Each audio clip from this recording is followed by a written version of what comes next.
Innal hamdalillah nahmaduhu wa nasta'inuhu wa nastaghfiruh wa na'udzu billahi min shururi anfusina wa min sayyiati a'malina may yahdihillahu fala mudilla lahu wa may yudlil fala hadiya lahu.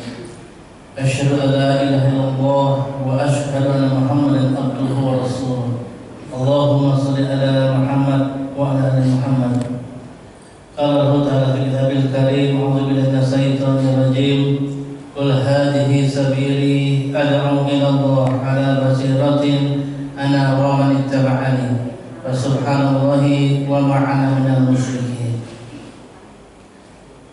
Yang sama-sama kita hormati, kita muliakan Ustaz Imam kita dan para pengurus DKM Masjid An-Nur yang insyaallah dirahmati Allah Subhanahu wa taala.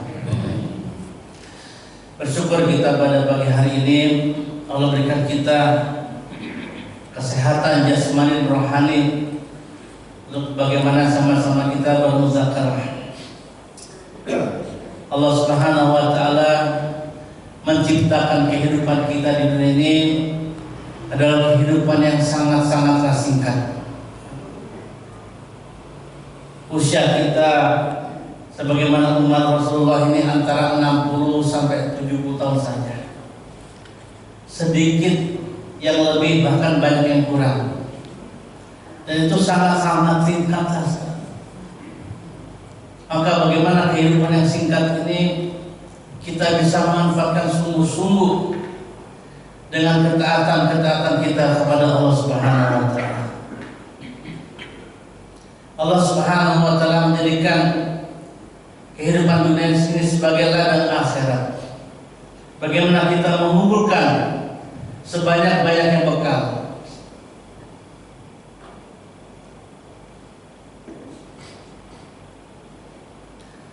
Dan sebaik-baik bekal adalah takwa kita kepada Allah Subhanahu wa taala. Di antara kehidupan kita sampai kematian kita nanti, Allah Subhanahu wa taala ingin melihat di antara kita siapa yang paling baik amalnya.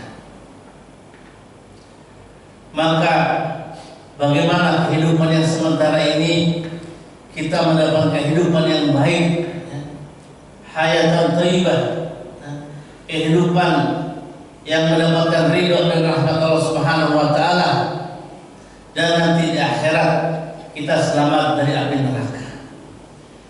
Karena perintah Allah Subhanahu wa taala, ya ayyuhalladzina amanu qu anfusakum wa ahlikum nar. Wahai orang-orang beriman, selamatkanlah dirimu dan ahli keluargamu dari api neraka. Karena kesuksesan sesungguhnya, kemenangan sesungguhnya, kebahagiaan sesungguhnya adalah orang yang diselamatkan dari api neraka dan dimasukkan dalam surganya Allah Subhanahu wa taala. Dan salah satu yang menyelamatkan kita dari api neraka adalah rasa takut kita kepada Allah Subhanahu wa taala. Kita tahu bagaimana kisah-kisah orang soleh takutnya dia kepada Allah Subhanahu wa taala. Kita tahu bagaimana keimanan Umar bin Khattab. Bahkan Nabi bersabda, kalau seandainya ada Nabi setelah aku, maka Umar adalah Nabi. Tapi karena tidak ada lagi, maka aku adalah penutup para Nabi. Karena Umar berkata, seandainya seluruh manusia yang masuk dalam surga dan ada satu orang yang masuk ke dalam neraka, maka saya takut jangan-jangan itu saya yang masuk dalam neraka. Itu sekelas Umar, Bapak Ibu, punya rasa takut seperti itu. Bagaimana dengan keimanan kita? Sungguh pasti sangatlah jauh. Pernah satu saat, bahkan di Arab, pengembala kambing begitu banyak gembalaannya, sama Umar dipanggil, ini kambing kamu banyak ribuan, bagaimana mau saya beli satu? Kan Tuhan kamu gak tahu. Maka apa jawabnya? Iya memang Tuhan saya nggak tahu, tapi saya takut kepada Allah dan Allah Maha tahu. Allah Maha melihat. Dia takut, tidak mau dia berkhianat kepada Tuhan. Nah, sekarang banyak kejadian-kejadian, kejahatan-kejahatan, kemaksiatan-kemaksiatan. Ini karena apa? Karena kurangnya rasa takut kita kepada Allah Subhanahu wa Ta'ala. Karena semakin manusia bertambah ilmunya, bertambah ma'rifatnya kepada Allah, semakin kenal kepada Allah, semakin besar rasa takutnya kepada Allah Subhanahu wa Ta'ala. Bagaimana supaya dalam diri kita ini masuk kebesaran-kebesaran Allah? Maka kita ulang lagi dan ulang lagi. Kita bicarakan kebesaran Allah, kita bicarakan sifat-sifat Allah, ancaman-ancaman Allah, janji-janji Allah. Maka kalau sudah masuk dalam hati kita, maka dimanapun kita berada, sedikit pun kita tidak akan berani bermaksiat kepada Allah Subhanahu wa Ta'ala. Dan bagaimana dengan supaya kita bisa semakin dekat kepada Allah, supaya ibadah kita betul? Maka kita ngaji, kita duduk dalam taklim. Semakin bertambah ilmu kita, semakin betul ibadah kita, semakin tawadu sifat kita, semakin baik akhlak kita. Maka di dalam kitab Kasaful Qulub, seorang ulama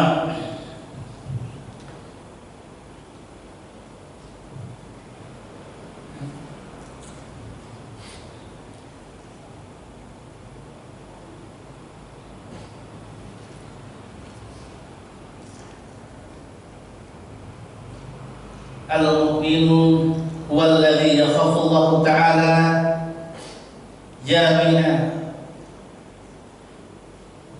bijami'i jawarihi kama qala faqih al-faqih Abu Laith al-Samarqandi. Seorang ulama Abu Laith al-Samarqandi mengatakan, yaitu Allah ahli fikih dan ahli tafsir. Beliau mengatakan, juga terdapat dalam kitab Tanbihul Ghafilin, alamatul khaufillahi ta'ala tadharu fi sab'atin asya'i. Jadi tanda-tanda takut kepada Allah Subhanahu wa Ta'ala itu, maka jawarih, anggota tubuh kita pun sudah tampak. Kita bisa melihat kalau seorang itu takut kepada Allah, maka anggota tubuhnya pun akan nampak, akan terlihat bahwa memang dia betul takut kepada Allah, bukan hanya lip service, ya, tapi betul-betul kita akan tampak. Apa tanda-tanda di mana letak-letaknya? Awaluha, yang pertama, lisanuhu, lisannya, wa yamna'uhu minal kadhibi wal ghibah wal namimati wal buhtani wal kalamil fudul, wa yaj'aluhu masghulan bi dzikrillahi ta'ala wa tilawatil Qur'an wa mudzakkaratil ilmi. Jadi tanda orang yang takut kepada Allah, maka lisannya akan tercegah daripada ghibah. Dia tidak akan mau membicarakan keburukan saudaranya. Dia tidak akan mau membicarakan kekurangan saudaranya. Bahkan dia tutup aib saudaranya. Barang siapa yang menutup aib saudaranya, maka Allah akan tutup aib dia. Tetapi barang siapa yang membuka aib saudaranya, maka Allah akan buka aib-aib dia. Bahkan di rumahnya sendiri pun dia akan dipermalukan oleh Allah Subhanahu wa Ta'ala. Karena kalau sudah Allah buka aib kita, siapa lagi yang bisa menutup aib kita? Semua manusia punya kekurangan, semua manusia punya kelebihan.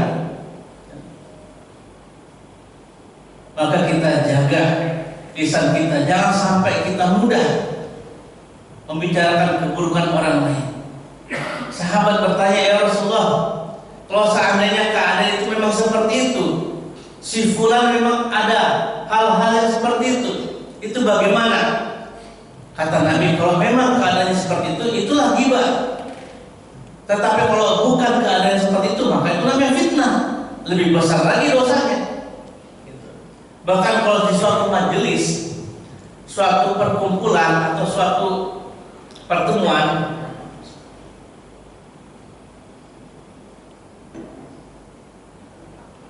itu ada yang membicarakan keburukan orang lain atau kekurangan lain, kita tidak ingin untuk mencegah perbuatan itu, maka kalau kita tetap duduk di situ, kita mendengar dan kita tidak ada mencegah, maka kita itu dosa.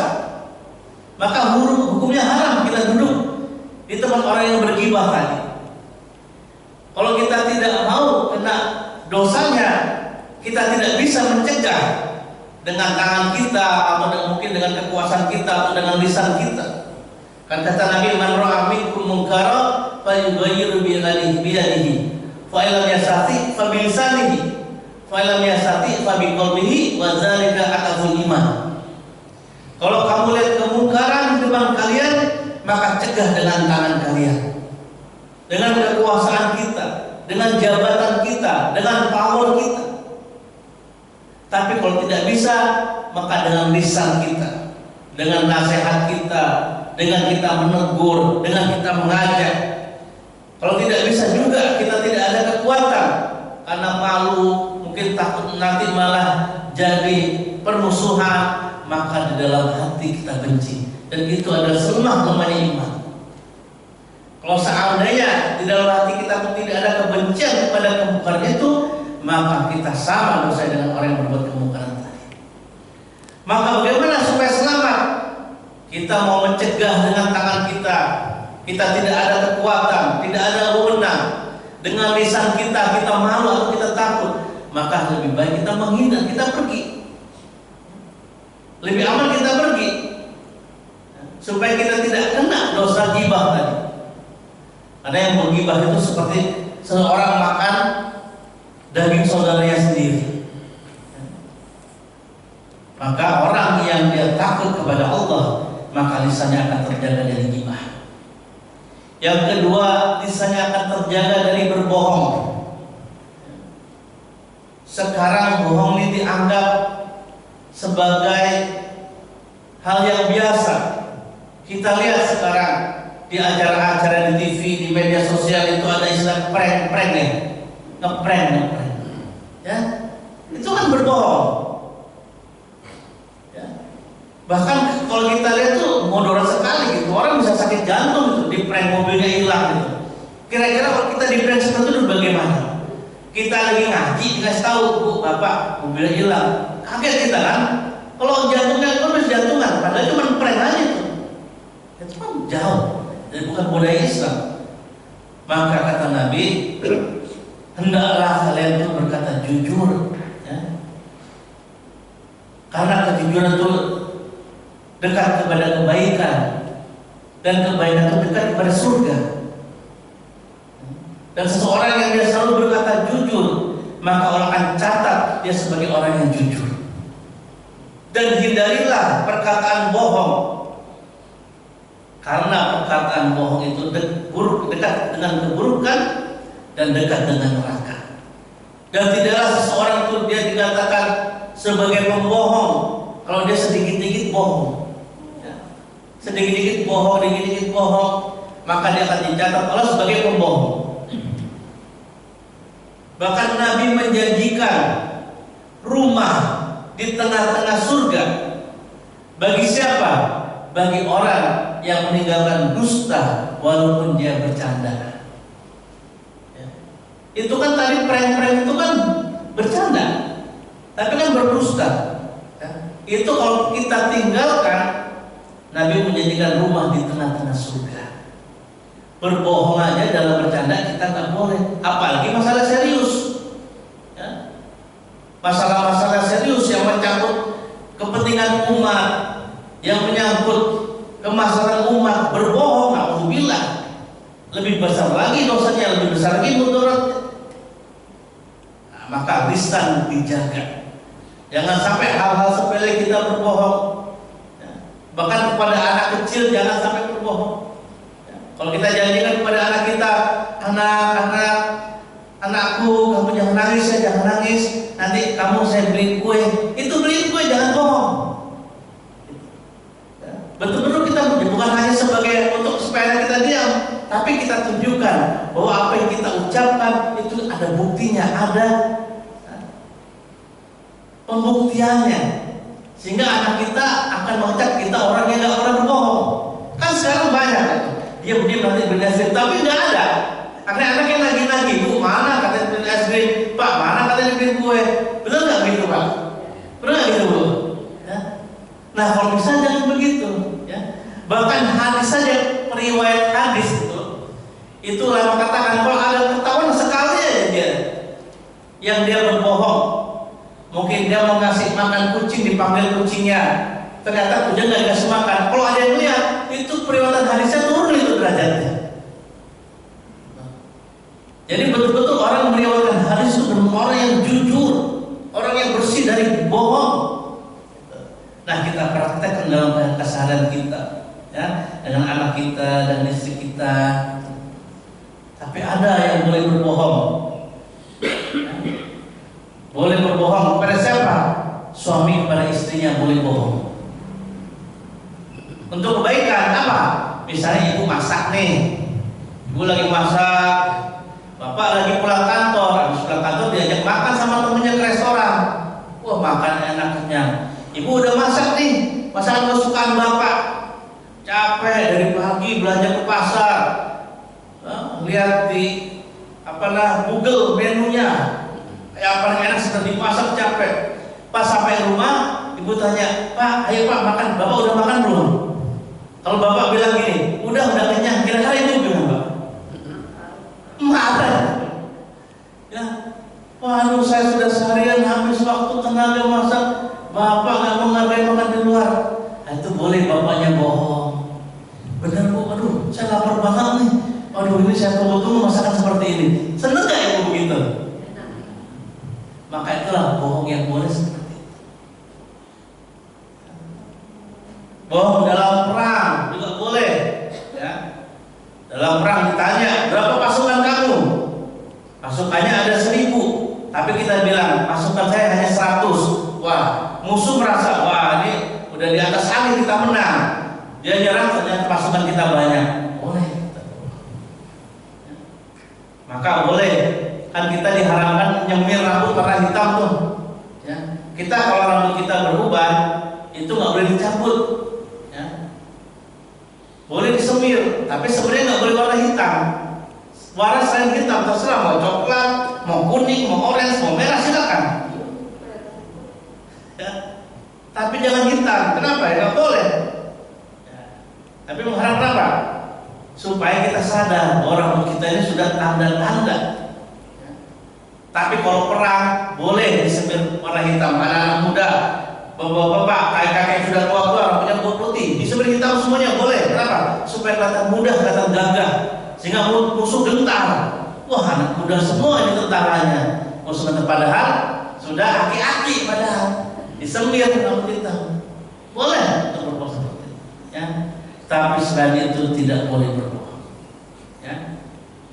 Jadi orang yang dia menjaga lisannya karena takut kepada Allah, maka akan tertinggal lisan dari berbohong, dari ghibah, dan dari namimah. Apa? Adu domba, ya. Mengadu domba, ya. Si fulan tidak bilang A, dibilang sama si B, sehingga mereka akhirnya berkelahi, bahkan diseru-seruin ceritanya, ditambah-tambahin, sehingga terjadi akhirnya permusuhan gara-gara adu domba, ya. Maka Nabi pernah lewat pemakaman, maka kan Nabi, ini orang dikubur disiksa karena 2 perkara. Kenapa? Karena dia waktu istinja tidak bersih, dan karena namimah, karena adu domba.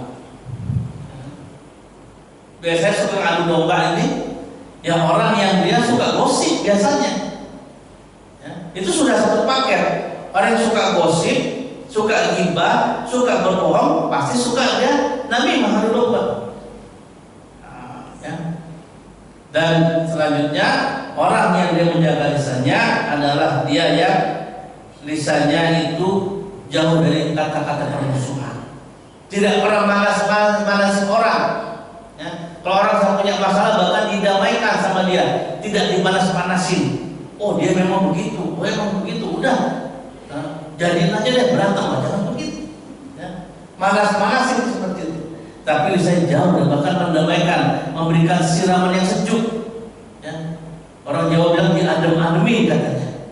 Itu udah jangan maafin seperti itu. Dan lisannya terjaga dari kalamil fudul, yaitu pembicaraan yang berlebihan atau pembicaraan sia-sia. Ya, tidak digunakan lisannya untuk bicara sia-sia. Karena banyak karena ngisi waktu luang, nggak ada kerjaan, ngomongnya ngantur ngalor ngidul, padahal tidak ada manfaatnya yang dibicarakan, maka itu termasuk pembicaraan sia-sia. Bahkan kadang pembicaraan sia-sia tadi itu padahal nggak jelas, jadi berantem, jadi permusuhan. Ya. Ngomongin kalau nanti kamu punya warisan, gimana cara baginya? Oh begini, oh salah, bukan begitu. Dua-duanya nggak punya ilmu tentang waris, akhirnya berantem, padahal nggak dapat warisan.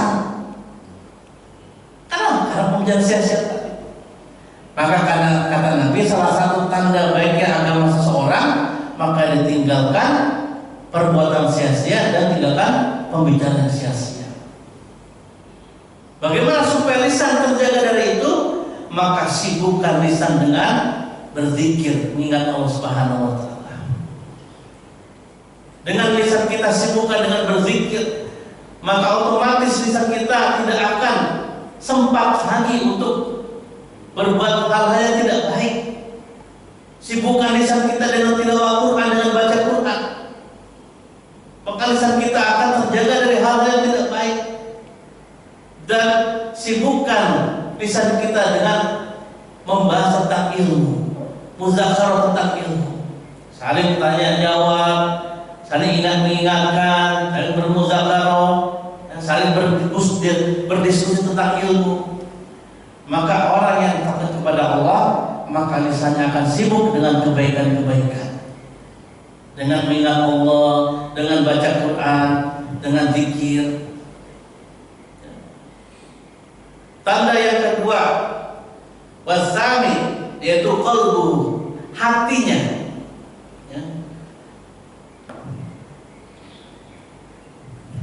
Qalbuhu fayukhiju minhul adawata wal buhtana hasadal ikhwani. Maka orang yang dia takut kepada Allah, maka hatinya sudah tidak ada lagi rasa permusuhan kepada saudaranya. Sudah keluar itu rasa permusuhan, yang ada hanya rasa damai. Ya. Tidak ada dia punya rasa balas dendam terhadap orang lain. Ya. Mengikhlaskan hatinya. Ya. Jauh dari permusuhan, jauh dari hasad, ya. Jauh dari hasad. Li'anal hasada yamhul hasanati, kama qala Rasulullah SAW, al hasadu ya'kul hasanat kama ta'kul narul hattobah, atau kama qala Rasulullah SAW. Wa'lam anal hasada min amarodil azimati allati fil qulubi wal tudawal amradul qulubil bil ilmi wal amal. Jadi orang yang takut kepada Allah, maka hatinya dia akan jauh dari permusuhan. Hatinya tidak akan ada rasa hasad, rasa dengki kepada orang lain. Rasa hasad seperti apa itu?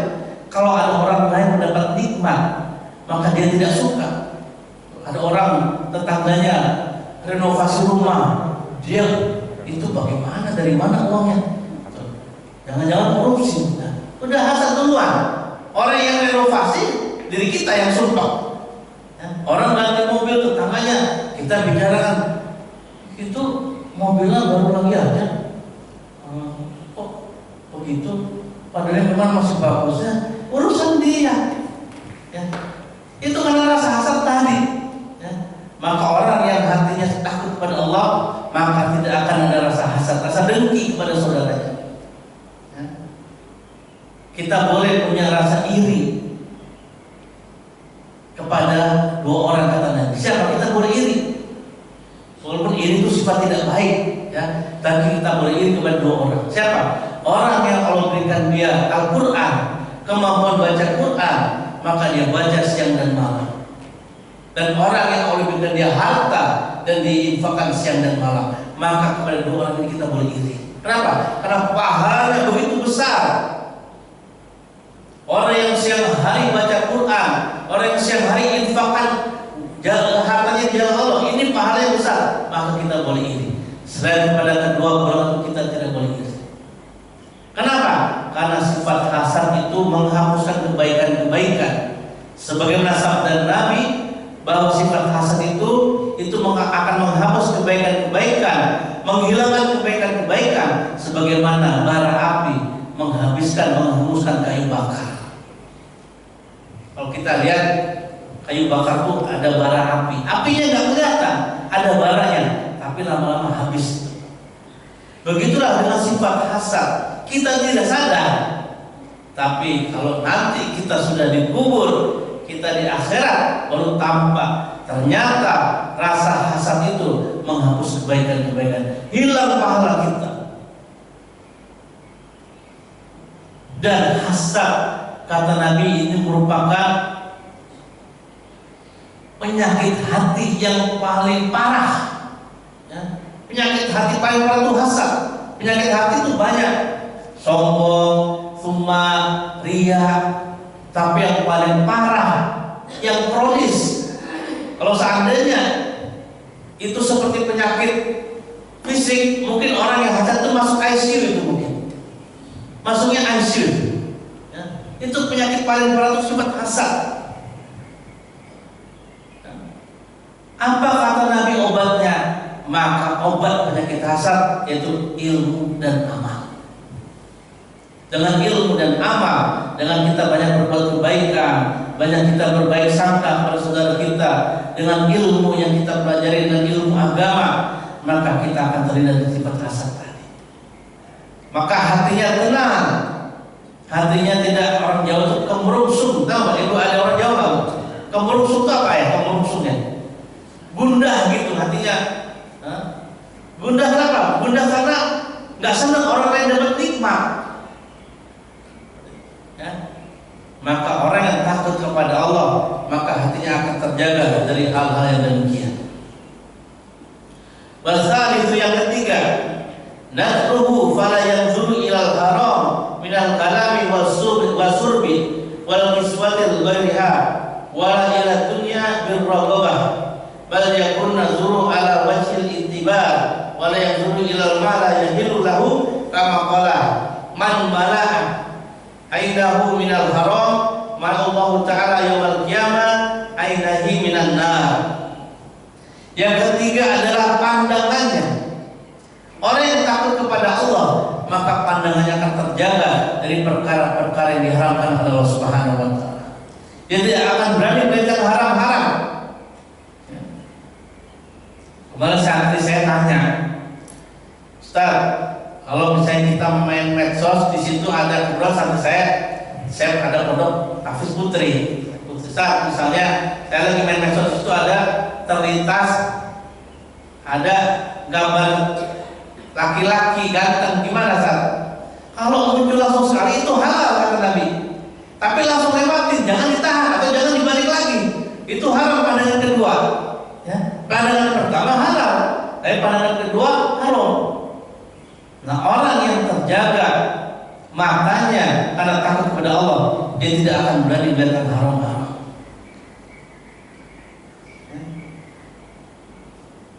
Dan matanya akan hanya untuk melihat yang diharapkan oleh Allah Subhanahu wa taala. Kenapa? Karena hadis Nabi mengatakan barang siapa sewaktu di dunia dia memenuhi matanya dengan hal-hal yang haram, maka nanti pada hari kiamat maka matanya akan dipenuhi dengan api neraka. Kalau matanya itu tidak dijaga pandangannya, dia senang melihat yang haram-haram, baik di majalah maupun di layar TV atau yang langsung terlihat fisiknya, maka orang seperti ini maka nanti matanya akan dipenuhi api neraka. Dan orang yang takut kepada Allah, maka pandangan matanya itu kalau melihat dunia tidak ada penasaran, tidak ada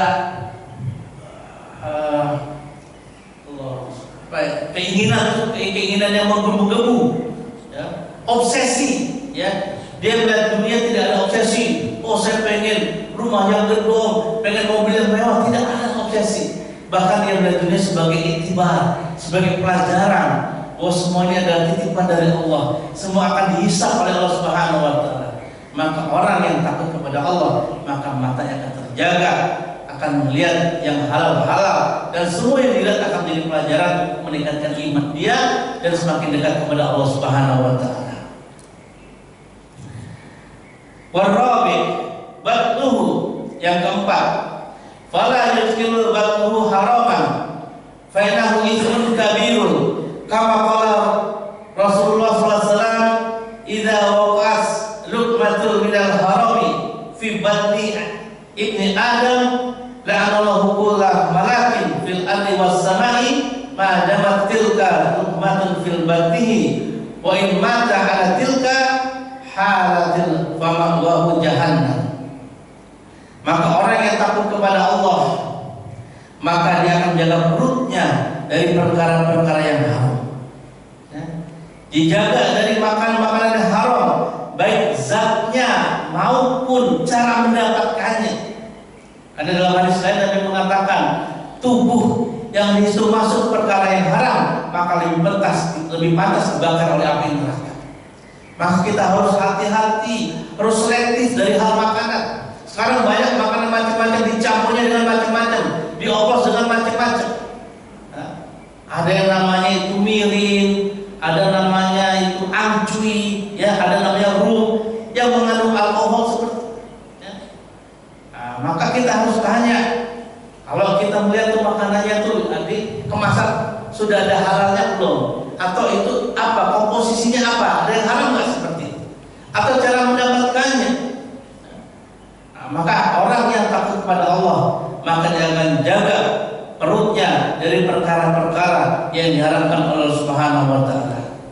Karena barang siapa yang dia masuk ke dalam perutnya perkara yang haram satu suapan saja, dan dia tidak bertobat kepada Allah, maka kalau dia meninggal dunia, maka dalam keadaan seperti itu, maka tempat kembalinya adalah neraka. Dan salah satu yang haram di dalam tubuh manusia ini akan mencegah dia dalam ketaatan kepada Allah.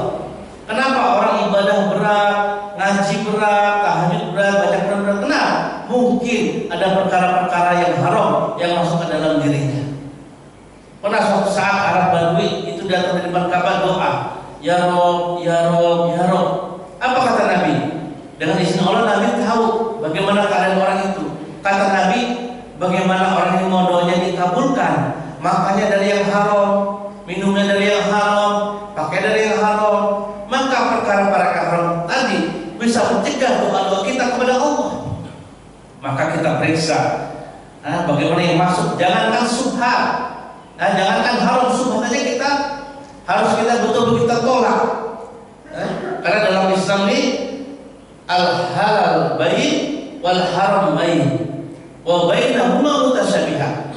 Yang halal sudah jelas, yang haram sudah jelas. Halal jelas putihnya, haram jelas hitamnya, tapi di antara halal dan haram ini ada yang abu-abu, ada yang subhat. Maka ini sedikit orang yang tahu. Maka banyak orang terjumus kepada yang subhat. Barang siapa meninggalkan yang subhat, maka akan selamat agamanya. Tapi barang siapa dekat dengan subhat, maka akan celaka agamanya. Baik itu kita berinvestasi, kita berbisnis, kita berdagang, tanya kepada ulama, apakah investasi saya atau bisnis saya atau dagang saya ini sudah syar'i, sudah halal, tidak ada unsur riba, tidak ada unsur gharar, tidak ada unsur maisir, untung-untungan atau seperti judi seperti itu. Sekarang banyak produk-produk investasi, produk-produk perdagangan ini yang abu-abu seperti itu. Maka orang yang takut kepada Allah, maka dia tidak akan melangkah, tidak akan ambil tindakan sebelum dia yakin apa yang dilakukan sudah betul-betul syar'i, betul-betul halal.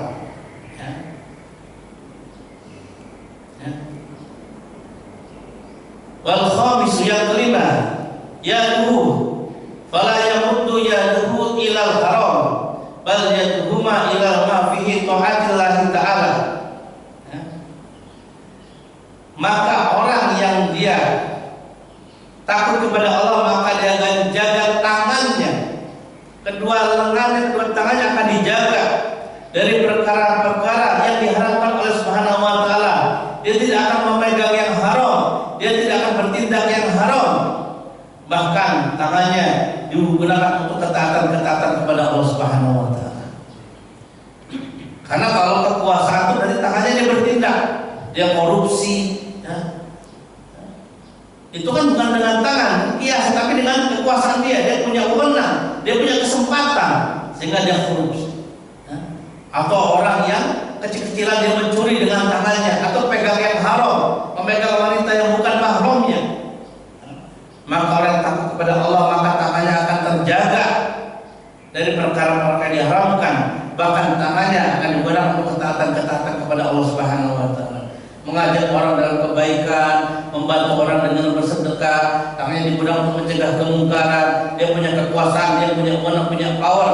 Dia tegakkan keadilan di kantornya, dia tegakkan syariat Islam. Misalnya dia punya kekuasaan, maka setiap 5 waktu sholat karyawannya break sholat 5 waktu berjamaah di masjid seperti itu. Diarahkan, dia punya power, punya wewenang untuk kebaikan-kebaikan. Maka orang yang takut kepada Allah akan terjaga tangannya dari perkara-perkara yang haram. Wasalisu yang keenam, qadamuhu, yaitu langkah kakinya, telapak kakinya, fala yamshi fi ma'siyatillahi bal yamshi fi ta'atillahi wa ridahu ilal suhbal ulama wa sulhai. Orang yang takut kepada Allah maka akan terjaga kakinya, tidak melangkah untuk kemaksiatan kepada Allah Subhanahu wa taala, tidak langkah kakinya diajak kepada tempat-tempat maksiat, tempat-tempat yang tidak mendapatkan ridho rahmat Allah Subhanahu wa taala, tetapi kakinya digunakan untuk ketaatan-ketaatan kepada Allah Subhanahu wa taala, untuk berjalan ke masjid, untuk silaturahmi, untuk menjenguk orang sakit, untuk menolong saudaranya, untuk jihad fisabilillah. Maka orang yang takut kepada Allah, maka kakinya akan terjaga dari hal-hal yang membuat Allah marah, membuat Allah murka. Maka kakinya dipakai untuk silaturahmi, mengunjungi ulama, mengunjungi orang-orang soleh, membantu orang-orang miskin. Maka akan digunakan kakinya, langkah-langkahnya untuk ketaatan-ketaatan kepada Allah Subhanahu wa taala. Wasani yang ketujuh, yang terakhir, taatuhu, ketaatannya, wa ja'alu ta'atuhu khalisatan liwajhillahi ta'ala fi haqqihim. Maka orang yang dia takut kepada Allah Subhanahu wa taala, maka ketaatannya, ibadahnya, kesolehannya, maka hanya semata-mata mencari ridha Allah Subhanahu wa taala, bukan untuk riya, bukan untuk dipuji orang lain, bukan untuk dilihat orang lain, tapi semata-mata untuk mencari ridha Allah Subhanahu wa taala. Diluruskan niat amalnya hanya untuk Allah Subhanahu wa taala. Karena innamal a'malu binniyat. Semua amal tergantung pada niatnya. Kalau zahirnya mungkin kita bisa lihat, tapi dalam niat itu hanya Allah yang tahu. Maka setiap kita beramal, kita perbaiki niat amal kita. Sebelum kita beramal, kita perbaiki niat kita. Sewaktu kita beramal, kita perbaiki niat kita.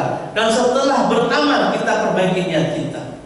Karena niat bisa belok-belok. Awalnya kita ikhlas, tapi pas ada orang mulai ada unsur riya. Atau awalnya kita ikhlas, kita beramal ikhlas, tapi setelah beramal kita, waduh, tadi kenapa nggak ada yang lihat saya nyumbang ya? Nah, maka perlu kita meluruskan yang kita dalam beramal semata-mata mencari ridha Allah Subhanahu wa taala. Maka orang yang punya rasa takut kepada Allah Subhanahu wa taala, maka 7 anggota tubuhnya, anggota badannya itu akan tampak. Zahirnya akan tampak bahwa memang dia atau mereka memang benar-benar takut kepada Allah Subhanahu wa taala. Begitu mungkin saya apa yang bisa saya sampaikan. mudah-mudahan bermanfaat. Silakan kalau mau ada yang mau didiskusikan atau dinanyakan. Baik, hadirin yang dirahmati Allah Subhanahu wa taala, demikian kita pada kesempatan pagi hari ini. Silakan bagi jemaah yang mau bertanya dari sebelah kanan ada Bang? Belum. Baik, saya bacakan dari saya. Ustaz, tidak ghibah tapi mengikuti ghibah di medsos itu bakal sama. Ya, bagus Ustaz, tanya ini banyak juga. Biasanya anak muda suka acara gosip-gosip di TV, cek and recheck, terus acara apa yang banyak namanya, Ustaz ya? Apa namanya, on the spot atau lah apa yang di situ itu namanya entertainment, namanya diganti Ustaz. Dulu acara namanya gosip, kamu dulu judulnya gosip dulu. Nah, tapi mungkin ada yang protes, ya, namanya diganti jadi apa? Infotainment namanya. Infotainment. Jadi informasi hiburan, padahal itu gibah. Yang berantem lah, artis sama artis ini. Jadi gara-gara acara itu makin panas, makin seru. Nah, bagaimana nontonnya? Sama dosanya. Gibah juga itu. Ya.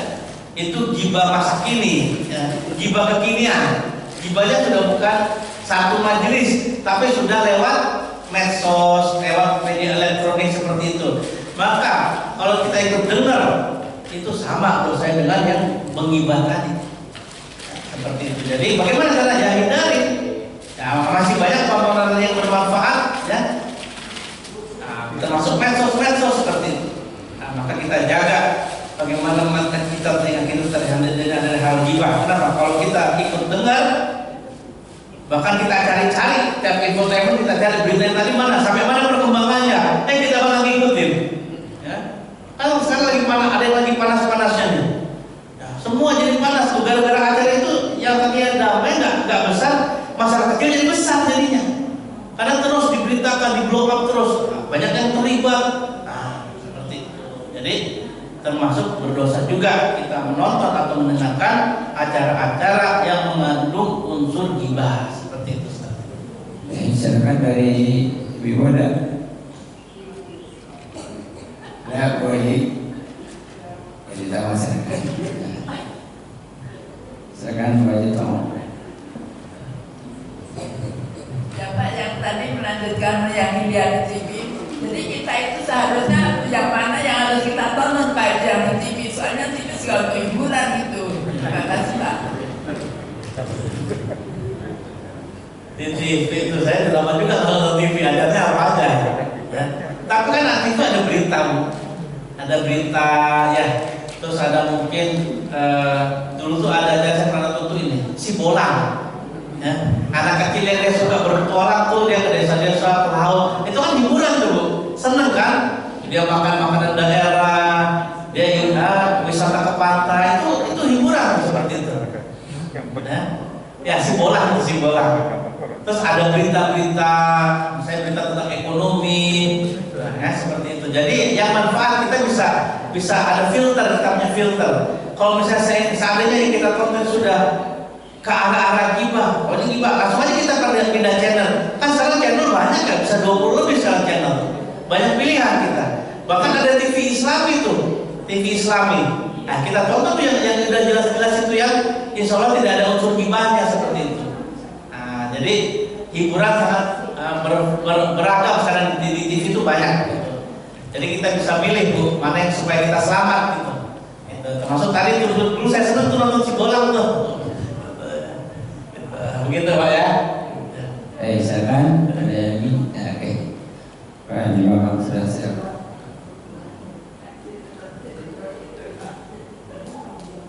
Assalamualaikum Ustaz. Waalaikumsalam warahmatullahi wabarakatuh. Ada kita baik kan? Ya, misalkan saya muji-muji seseorang gitu loh, ini sangat baik orangnya, pas sedekahnya tinggi besar, orangnya rajin sholat, itu apa namanya diizinkan atau tidak. Kemudian kalau kita membela seseorang yang sedang digibahi orang, itu ikut menggibah atau ikut apa menjadi kebaikan untuk kita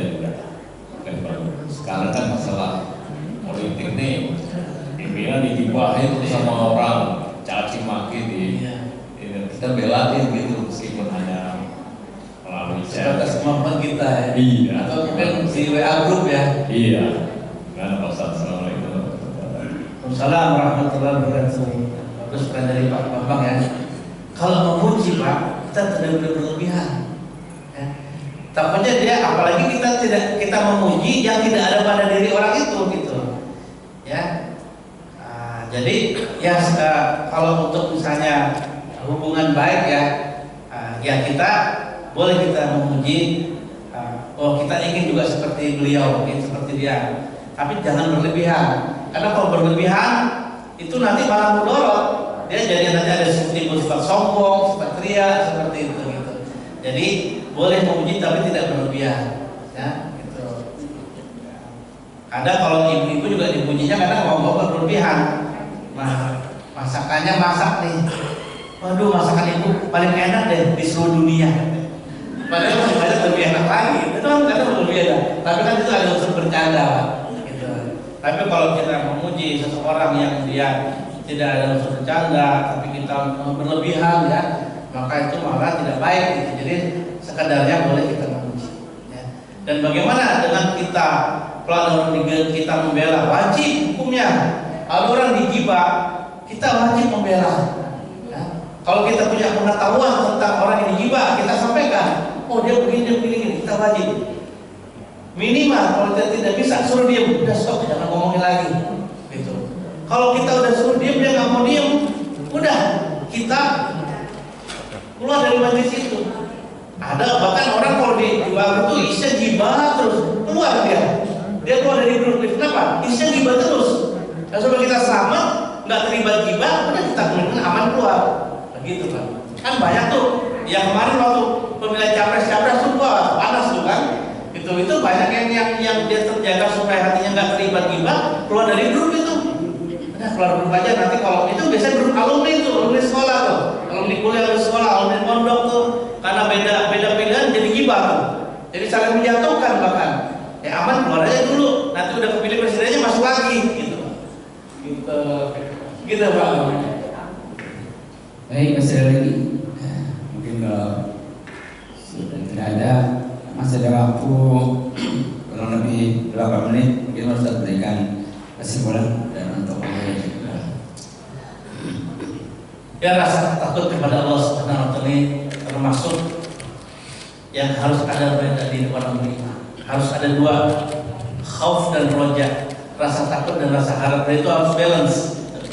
Maka ulama katakan, kalau kita dalam keadaan sekarang ini sehat, kita dalam keadaan masih muda, maka perbesar rasa takut kita kepada Allah. Perbesar rasa takut kita kepada Allah, sehingga kita tidak berani berbuat maksiat kepada Allah, tidak berani kita meninggalkan perintah-perintah Allah. Kita rasa takut yang besar. Tapi kalau kita nanti kita sudah sepuh, kita sudah sakit-sakitan, kita sudah mendekati ajal, maka perbesar rasa roja kita kepada Allah. Perbesar rasa harap kita, jangan takut. Kita lagi di ICU, itu jangan rasa takut lagi sama Allah. Apa? Perbanyak rasa harap. Ya Allah, harap supaya dosa saya diampuni, harap supaya dapat rahmat Allah, harap supaya masuk surga, harap kasih sayang Allah. Itu harapnya. Karena kalau kita dalam posisi sudah seperti itu, takut, maka nanti kita malah bersangka sama Allah. Gitu ya. Jadi waktunya harus pas timingnya. Ya. Kalau kita sudah posisi itu seperti lampu kuning seperti itu, perbesar rasa harap kita kepada Allah Subhanahu wa taala. Jadi dengan rasa takut dan rasa harap kita yang sama ada pada diri kita, rasa roja dan khauf kepada Allah Subhanahu wa taala, maka insya Allah kita akan selamat dari maksiat, bahkan kita akan selalu berharap rahmat, kasih sayang dan ridho Allah Subhanahu wa taala. Sehingga kita insya Allah kita nanti jika kita meninggal dunia, kita dalam keadaan bersangka baik kepada Allah Subhanahu wa taala. Amin ya rabbal alamin. Mungkin ada satu lagi pertanyaan yang ketipan.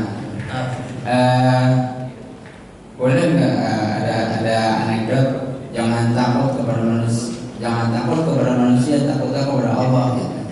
Ya, bisa dibenarkan atau tidak? Ada hadis Nabi mengatakan, barang siapa takut kepada Allah, maka dia tidak akan takut dengan yang lainnya. Ya, dengan siapapun dia tidak akan takut. Tapi barang siapa tidak takut kepada Allah, maka apapun akan nakut-nakutin dia. Ya, dengar pintu krek aja udah takut dia. Ya, dengar air netes udah takut di penampakan-penampakannya. Kenapa? Karena kecil rasa takutnya kepada Allah. Nah, tapi orang yang dia rasa takutnya kepada Allah, maka otomatis dia tidak ada yang takut dengan makhluk. Seperti tadi itu saya bilang, takut hanya kepada Allah. Ya, maka orang dia berani menyampaikan kebenaran, berani menyampaikan kebaikan, walaupun pahit, walaupun nanti resikonya dia dipenjara atau dia dipecat dari pekerjaannya. Tapi karena dia yakin dengan janji Allah dan dia rasa takut kepada Allah, maka dia sampaikan kebaikan yang hak walaupun pahit. Kenapa? Itu di samping dia punya keyakinan yang besar kepada Allah bahwa ada janji Allah dan dia cuma yang rasa takut kepada Allah, sehingga dia tidak takut lagi dengan yang lainnya. Seperti itu, Ustaz. Gitu, Ustaz. Ya, terima kasih. Saya lanjutkan untuk kesimpulannya dan doa mengakhiri dengan doa. Ya, tadi sudah kita simpulkan tadi bagaimana kita membesar rasa takut kita ini sewaktu kita sehat, sewaktu kita masih gagah, masih banyak uang. Tapi kalau kita sudah mulai kita sakit-sakitan, sudah sembuh, bahkan sudah masuk rumah sakit, yang diperbesar rasa harap kita kepada Allah. Jadi nggak ada rasa takutnya kepada Allah. Bedanya takut kita dengan kepada Allah sama takut kepada singa apa bedanya? Kalau kita takut kepada singa, maka kita lari sejauh-jauhnya. Tapi kalau kita takut kepada Allah, maka kita semakin mendekat kepada Allah. Ini bedanya. Mudah-mudahan Allah terus tanamkan ke dalam diri kita rasa takut dan rasa harap, roja dan khauf kepada Allah, sehingga kita menjadi hamba-hamba yang senantiasa mendapatkan rahmat dari Allah Subhanahu wa taala. Amin ya rabbal alamin. Baik, hadirin yang dirahmati Allah Subhanahu wa taala, demikianlah kajian kita pada kesempatan pagi hari ini yang mudah-mudahan yang memberikan tema tentang khauf ilallah, rasa takut kita kepada Allah Subhanahu wa taala, mudah-mudahan mengantarkan kita menjadi hamba-hamba yang senantiasa takut dengan ancaman Allah, kemudian kita menjadi orang-orang yang dekat, semakin dekat dengan Allah dengan kita banyak beribadah kepada Allah Subhanahu wa taala.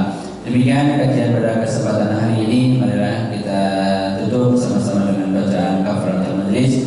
Subhanallahumma wa bihamdika asyhadu an la ilaha illa anta astaghfiruka wa atubu ilaik. Saya sebagai pembicara barangkali ada kesalahan dan kehilafan, mohon maaf yang sebesar-besarnya, dan saya akhiri billahi taufiq wal hidayah. Assalamualaikum